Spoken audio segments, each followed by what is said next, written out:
Depois de uma sessão tumultuada na noite de ontem no Congresso Nacional, foi confirmado hoje o resultado da votação que derrubou os vetos da presidenta Dilma Rousseff à proposta de uma nova distribuição dos royalties do petróleo. A decisão representa perdas bilionárias para o estado do Rio. Vamos ao vivo a Brasília com a repórter Gisele Garcia.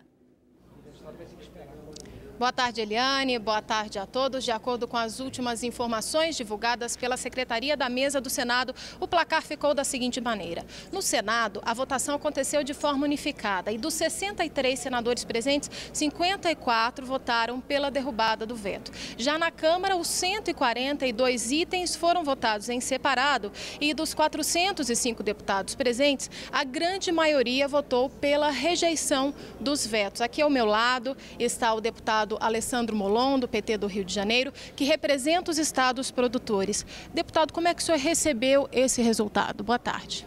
Boa tarde. Com enorme pesar e com revolta, porque o que aconteceu ontem aqui no Congresso foi a covardia, foi o esmagamento da minoria pela maioria, com o atropelo de todas as regras regimentais. Ontem nós vimos aqui um festival de violações das regras regimentais para permitir esse massacre.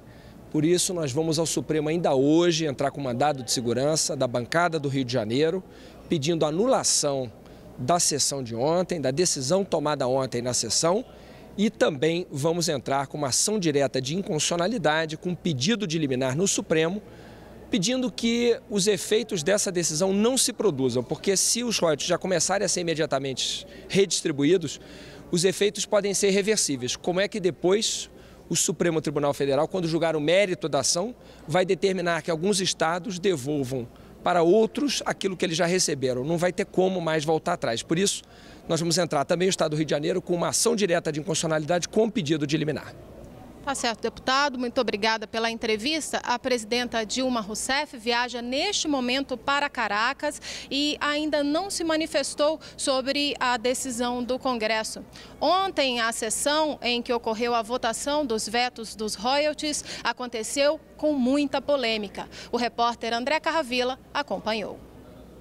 Nas urnas, os votos ainda não tinham nem sido apurados, mas os parlamentares dos 24 estados não produtores de petróleo já tinham a certeza da vitória e calculavam quanto cada estado iria receber a mais com os royalties.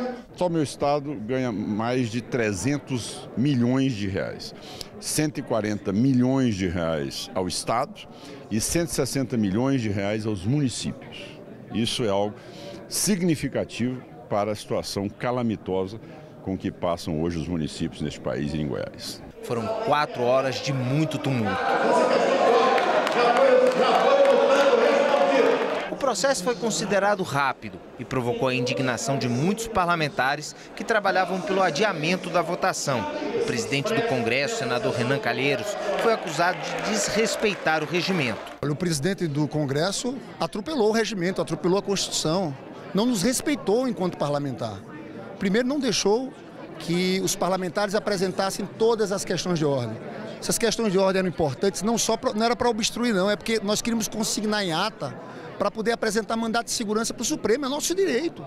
Ao derrubar o veto da presidenta, os deputados alteraram as regras de divisão dos recursos provenientes da extração do petróleo. A partilha agora dos recursos serão para estados e municípios brasileiros. Os estados chamados produtores ameaçam entrar com uma ação no Supremo Tribunal Federal. O argumento deles é que têm dívidas com a União e pretendem usar os recursos dos royalties dos contratos antigos para pagar esses débitos. Caso não se encontre uma saída negociada e os contratos vigentes sejam desrespeitados, nós iremos certamente ao Supremo defender o princípio do ato jurídico perfeito, o princípio do direito adquirido e do respeito aos contratos.